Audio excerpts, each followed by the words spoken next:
നമ്മുടെ കൂടെ ജീവിക്കുന്ന ആള് ഒരുപാട് ആളുകൾക്ക് ഈ കൗൺസിലിംഗ് ഒക്കെ കൊടുക്കുന്ന ഒരാളാണ്. അദ്ദേഹം നമ്മളോട് പറഞ്ഞതാണ്, നിങ്ങൾ എവിടെ പെൺകുട്ടികളുണ്ടോ അവരോട് പറയണം. ഇവരുടെ അടുത്തേക്ക് ഇങ്ങനെ കല്യാണം കഴിഞ്ഞിട്ട് വരുന്ന ധാരാളം സ്ത്രീകളുണ്ട്. ആ സ്ത്രീകള് ജീവിതത്തിൽ വളരെ ടോക്സിക് ആയ ഒരാളുടെ കൂടെ ജീവിക്കേണ്ടി വരും. ഒരിക്കലും സഹിക്കാൻ കഴിയാത്ത ഒരു ലൈഫ് പാർട്ട്ണറുടെ കൂടെ ഇറങ്ങിപ്പോകാൻ കഴിയാത്ത വിധം സഹിച്ചു നിൽക്കേണ്ടി വരും. ഇറങ്ങിപ്പോകേണ്ട അവസ്ഥകൾ ഉണ്ടാവും, പക്ഷെ ഇറങ്ങിപ്പോകാൻ കഴിയില്ല. അതിന്റെ പ്രധാന കാരണം എന്താണെന്നറിയോ?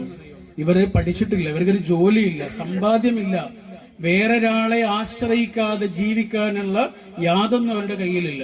ചെറിയ പ്രായത്തിൽ കല്യാണം കഴിഞ്ഞു പോയിട്ടുണ്ടാവും. പിന്നെ അവർ ഒറ്റക്കാകുന്ന ഒരു സമയത്ത് ഇവർക്ക് ജീവിക്കാൻ കഴിയില്ല.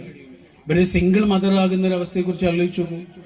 നമ്മുടെ പെൺകുട്ടി കല്യാണം കഴിഞ്ഞ് ആ കല്യാണം ശരിയായില്ല, പിന്നെ അവൾ ഒറ്റക്ക് ജീവിക്കുന്ന ഒരു അവസ്ഥയെ കുറിച്ച് വെറുതെ ഒന്ന് ആലോചിച്ചു നോക്കൂ. അല്ലെങ്കിൽ സിംഗിൾ മദറായിട്ട് മക്കളുണ്ട്, ഭർത്താവില്ല, ഒറ്റക്കൊരു ഉമ്മ പൊരുതി ജീവിക്കുന്നതിനെ കുറിച്ച് ആലോചിച്ചു നോക്കൂ. അവളുടെ കയ്യിൽ പഠിച്ചിട്ടില്ല എങ്കിൽ, ഒരു ജോലിക്ക് ആവശ്യമുള്ളതൊന്നും അവളുടെ കയ്യിൽ ഇല്ലെങ്കിൽ അവൾ നടുക്കടലിൽ പെട്ടതുപോലെ ഉണ്ടാവും. അവിടെ നമ്മുടെ കുട്ടികളോട് പറയണം, കല്യാണമൊന്നുമല്ല വലിയ കാര്യം. ഇത് നമ്മളെല്ലായിടത്തും പറയുന്ന, ചിലർക്കൊന്നും അത് ഇഷ്ടപ്പെടില്ല, പക്ഷെ നമ്മൾ കാണുന്ന മനുഷ്യരാ. ഇത് വെറുതെ സങ്കല്പിച്ച് പറയണല്ല. കല്യാണമല്ല ജീവിതത്തിലെ വലിയ സംഭവം. വലിയ സംഭവങ്ങളിൽ ഒന്ന് മാത്രമാണ് കല്യാണം. ജീവിതത്തിൽ എന്തെങ്കിലും ഒറ്റപ്പെട്ടാൽ, ജീവിതത്തിൽ എവിടെയെങ്കിലും ഒറ്റപ്പെടുന്ന ഒരു അവസ്ഥ ഉണ്ടായാൽ അവിടെയും പിടിച്ചു നിൽക്കണമെന്നുണ്ടെങ്കിൽ വിദ്യാഭ്യാസമല്ലാതെ മറ്റൊരു മാർഗമില്ല. അറിവ്, വിദ്യാഭ്യാസം ഒരു പെണ്ണിനാണെങ്കിലും ആണിനാണെങ്കിലും അയാളുടെ ചിറകുകളാണ്, അയാൾക്ക് പറക്കാനുള്ള ചിറകുകളാണ്. ഒരു പാമ്പിന്റെ മുന്നിൽ ചെറിയൊരു കുരുവി പെട്ടാൽ എന്തായിരിക്കും അവസ്ഥ? നല്ല വിഷമുള്ള ഒരു പാമ്പിന്റെ മുന്നിൽ ഒരു ചെറിയ കുരുവി ഇങ്ങനെ പെട്ടു നിൽക്കുന്നതിനെ കുറിച്ച് ആലോചിച്ച് നോക്കൂ. പാമ്പിങ്ങനെ പത്തി വിടർത്തി ആടുന്നതിന്റെ മുന്നിൽ ഒരു ചെറിയ കുരുവി ഇങ്ങനെ പേടിച്ചു നിൽക്കുന്നതിനെ കുറിച്ച് ആലോചിച്ച് നോക്കൂ. സത്യത്തിൽ കുരുവിക്ക് അതിന്റെ ആവശ്യമുണ്ടോ? ഉണ്ടോ? കുരുവിക്ക് ചിറകില്ലേ, പാറിപ്പോഴേ. അതിനെ കാത്തിരിക്കുന്ന ഒരു ആകാശമില്ലേ? അതിന് പേടിച്ചിരിക്കേണ്ട വല്ല കാര്യമുണ്ടോ? ഈ ചിറകാണ് വിദ്യാഭ്യാസം. ഈ ചിറകാണ് വിദ്യാഭ്യാസം. അത് ആണിനാണെങ്കിലും പെണ്ണിനാണെങ്കിലും ആ ചിറകിന്റെ പേരാണ് വിദ്യാഭ്യാസം. പറക്കാനുള്ള ചിറകിന്റെ പേരാണ്. ചെറിയ കാര്യമല്ല. അതുകൊണ്ട് ആ കുട്ടികളോട് പറയണം, നിങ്ങളെ പിഴപ്പിക്കുന്ന പല കാര്യങ്ങളുണ്ടാവും, അതിലേക്കൊന്നും വീഴണ്ട കേട്ടോ. നിങ്ങളുടെ പ്രയോറിറ്റി തെറ്റിപ്പോകണ്ട. ഒരമ്മ ചെറിയ കുഞ്ഞിനെ തോളിലേറ്റി ഇങ്ങനെ ഭിക്ഷയാചിച്ച് നടക്കുകയാണ്. ഭിക്ഷക്കാരിയാണ്. അങ്ങനെ ഭിക്ഷയാചിച്ച് നടക്കുന്നതിനിടയിൽ ഒരു ഗുഹ കാണുന്നു. ആ ഗുഹയുടെ മുന്നിൽ ഒരാള് നിൽക്കുന്നുണ്ട്, ഒരു സെക്യൂരിറ്റി നിൽക്കുന്നുണ്ട്. ആ സെക്യൂരിറ്റി ഈ അമ്മയോട് പറഞ്ഞു, ഈ ഗുഹയുടെ ഉള്ളിൽ നിറയെ സ്വർണവും വജ്രവും പണത്തിന്റെ വലിയ വലിയ പെട്ടികളും ഒക്കെ, നിങ്ങൾക്ക് ഇതിനകത്തേക്ക് കയറിയിട്ട് എത്ര വേണമെങ്കിലും എടുക്കാം, പക്ഷെ 2 മിനിറ്റ് 2 മിനിറ്റ് നേരം നിങ്ങൾക്ക് എത്ര വേണമെങ്കിലും വാരിക്കൂട്ടാം. 2 മിനിറ്റ് കഴിഞ്ഞാൽ ഒരു ബെല്ലടിക്കും. അപ്പൊ നിങ്ങൾ പുറത്തേക്ക് ചാടണം. ചാടിയിട്ടില്ലെങ്കിൽ പിന്നെ ഒരിക്കലും ചാടാൻ കഴിയില്ല. ഇത് ക്ലോസ് ആയി പോകും, അടഞ്ഞു പോകും. ആ അമ്മ ആലോചിച്ചു, 2 മിനിറ്റ് ഒക്കെ മതിയല്ലോ, 2 മിനിറ്റ് ഒക്കെ മതി, വാരിക്കൂട്ടാൻ 2 മിനിറ്റ് ഒക്കെ മതിയല്ലോ. അമ്മ നേരെ അകത്തേക്ക് പോയി വാരിക്കൂട്ടാൻ പറ്റുന്ന അത്രയും സാധനങ്ങൾ വാരിക്കൂട്ടാം. ബെല്ലടിച്ചു, സമയം കഴിഞ്ഞു, പുറത്തേക്ക് ചാടി. കുഴപ്പമൊന്നുമില്ല. ഇങ്ങനെ നോക്കുമ്പോ ഒരു 5 തലമുറക്ക് ജീവിക്കാൻ ആവശ്യമുള്ള അത്രയും സാധനങ്ങൾ കയ്യിലുണ്ട്. പക്ഷെ ഒരു ചെറിയ പ്രശ്നം ഉണ്ടായി. എന്താണെന്നറിയാം?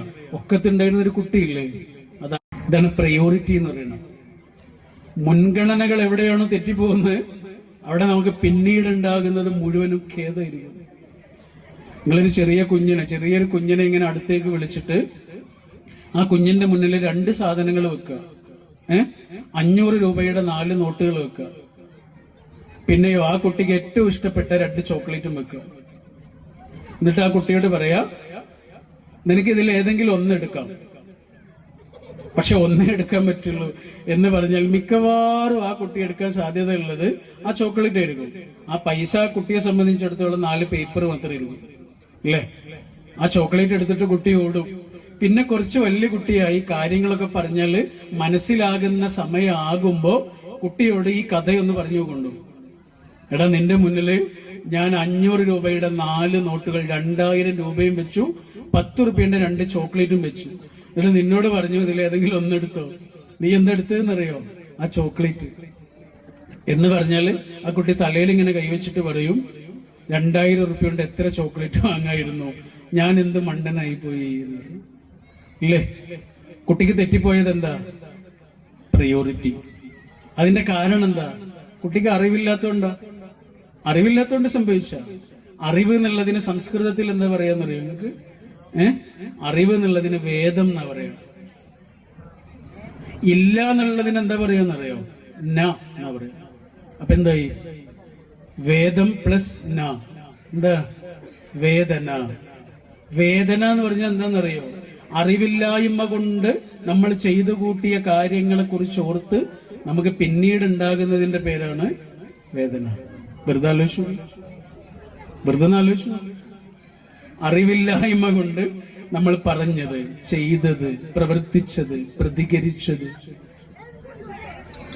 അറിവില്ലായ്മ കൊണ്ട് എന്താണ് സംഭവിച്ചത്, അതിന്റെ പേരിൽ പിന്നീട് നമുക്ക് ഉണ്ടാകുന്നതിന്റെ പേരാണ് വേദന. അതുകൊണ്ട് നിങ്ങളോട് പറയുള്ളത്, നിങ്ങളുടെ ജീവിതത്തിൽ ഇപ്പോഴുള്ള ഏറ്റവും വലിയ പ്രയോറിറ്റി നിങ്ങളുടെ പഠനമാണ്. അതിന്റെ കാരണം പഠനം നിങ്ങളുടെ ചിറക, വിദ്യാഭ്യാസം എന്ന് പറയുന്നത് നിങ്ങളുടെ ചിറക. ഇവിടെ പൈസ ഇല്ലാതെ ഈ ഭൂമിയിൽ ജയിക്കാൻ കഴിയും. മനസ്സമാധാനത്തിന്റെ 90% കാരണം ഏതെങ്കിലും ഒരർത്ഥത്തിൽ പണമായിരിക്കും. സത്യം. 42 കൊല്ലമായിട്ട് ജീവിച്ചുകൊണ്ടിരിക്കുന്ന ആളാ പറയണ, മനസ്സമാധാനത്തിന്റെ വലിയൊരു പങ്ക് പണമായിരിക്കും. പണം കയ്യിലുണ്ടെങ്കിൽ ഒരാൾക്ക് ഉണ്ടാകുന്നൊരു സമാധാനമുണ്ട്.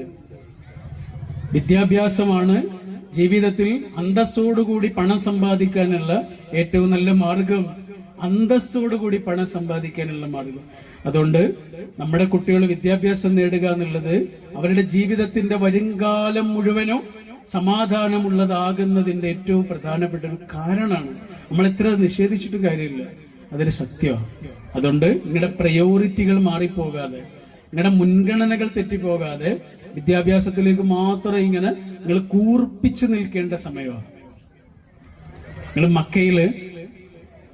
മക്കയില് കഅബയുടെ ചുറ്റും ആളുകൾ ഇങ്ങനെ കറങ്ങുന്നത് കണ്ടില്ലേ? കണ്ടില്ലേ?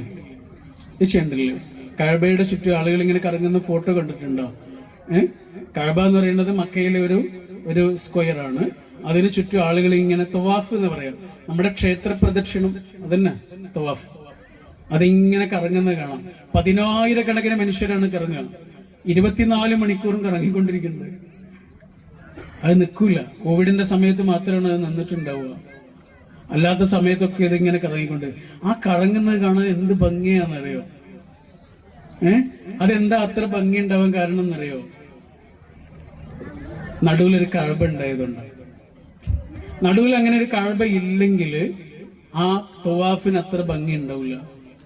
കാരണം എന്താണ്? ലക്ഷ്യം ഉണ്ടാവില്ല. കഅബയാണ് അവരുടെ കിബില എന്ന് പറഞ്ഞാൽ ലക്ഷ്യം എന്നാണ്. അങ്ങനെ ഒരു നടുവിൽ അങ്ങനെ ഒരു കഅബ ഇല്ലെങ്കിൽ ആളുകൾ അങ്ങോട്ടും കൊണ്ട് ചെതറിപ്പോകും. ഇതാണ് ലക്ഷ്യം. നമ്മുടെ രാജ്യത്തെ ഏറ്റവും വലിയ നദികളിൽ ഒന്നാണ് ഗംഗ. പുണ്യനദിയാ ഗംഗ. ഗംഗാ നദിയുടെ ഒരു പ്രത്യേകത എന്താണെന്നറിയോ? അതിങ്ങനെ പരന്നൊഴുകുന്ന നദിയാണ്. അത്രയും വീതി. എന്നാൽ ഇതേ ഗംഗ ഒരു സ്റ്റേറ്റിലെത്തുമ്പോ, ഒരു സംസ്ഥാനത്തെത്തുമ്പോ അതിങ്ങനെ പരന്നൊഴുകുന്നതിന് പകരം അതിങ്ങനെ ചെറുതായിട്ട് ഒഴുകും. ഒരു തോട് പോലെ ഒഴുകും. മാത്രല്ല ആ സംസ്ഥാനത്തെത്തുമ്പോ അതിന്റെ പേര് ഗംഗ എന്നല്ല, അതിന്റെ പേരും മാറി ഹൂഗ്ലി എന്നാ പറയും. അതെന്താണ് അതിന് കാരണം എന്നറിയോ? ഞാൻ എന്റെ വാക്കുകൾ അവസാനിപ്പിക്കട്ടോ. പരന്നൊഴുകിക്കൊണ്ടിരുന്ന ഗംഗ ഒരു സ്റ്റേറ്റിൽ എത്തുമ്പോ ഇങ്ങനെ ചെറുതായി ഒഴുകാൻ തുടങ്ങും. പേരും മാറി ഹൂഗ്ലി എന്ന പേര്. എന്താ അതിന് കാരണം എന്നറിയോ? അതിന്റെ കാരണം എന്താണെന്നറിയോ? ബംഗാളിൽ എത്തുമ്പോഴാണ് ഗംഗയുടെ സ്വഭാവം മാറുന്നത്. അതിന്റെ കാരണം അതിനൊരു ലക്ഷ്യമെത്താനായി. ബംഗാൾ ഉൾക്കടലിൽ ചെന്ന് വീഴണം. ഇനി പരന്നൊഴുകാൻ പറ്റുക. ഇനി ഇങ്ങനെ ശ്രദ്ധിച്ചൊഴുകണം. ഇനി ഇങ്ങനെ കൺവേർജ് ചെയ്ത് ഒഴുകണം. ലക്ഷ്യമില്ലെങ്കിൽ എങ്ങനെ ഒഴുകാം? നിങ്ങൾക്കൊരു സ്വപ്നമില്ലേ? നിങ്ങൾക്കൊരു ലക്ഷ്യമില്ലേ, നിങ്ങൾ എങ്ങോട്ട് ഒഴുകിപ്പോകും? ഏത് കുഴിയിലും ചെന്ന് വീഴും, ഏത് അപകടങ്ങളിലേക്കും ചെന്ന് പതിക്കും. എന്നാൽ നിങ്ങൾക്കൊരു ലക്ഷ്യമുണ്ടോ? നിങ്ങൾക്കൊരു സ്വപ്നമുണ്ടോ? നിങ്ങൾക്ക് ജീവിതത്തിൽ ആകണമെന്ന് ആഗ്രഹിക്കുന്ന ഒരു കിനാവുണ്ടോ? നിങ്ങൾ പരന്നൊഴുകൂല, നിങ്ങൾ ആ ലക്ഷ്യത്തിലേക്ക് ഒഴുകും. നിങ്ങൾ ആര് തെറ്റിക്കാൻ ശ്രമിച്ചാലും നിങ്ങൾ തെറ്റിപ്പോവില്ല, നിങ്ങൾ ആ ലക്ഷ്യത്തിലേക്ക് ഒഴുകും, ഗംഗയെ പോലെ. ഞാൻ എന്റെ വാക്കുകൾ അവസാനിപ്പിക്കുന്നു. Thank you.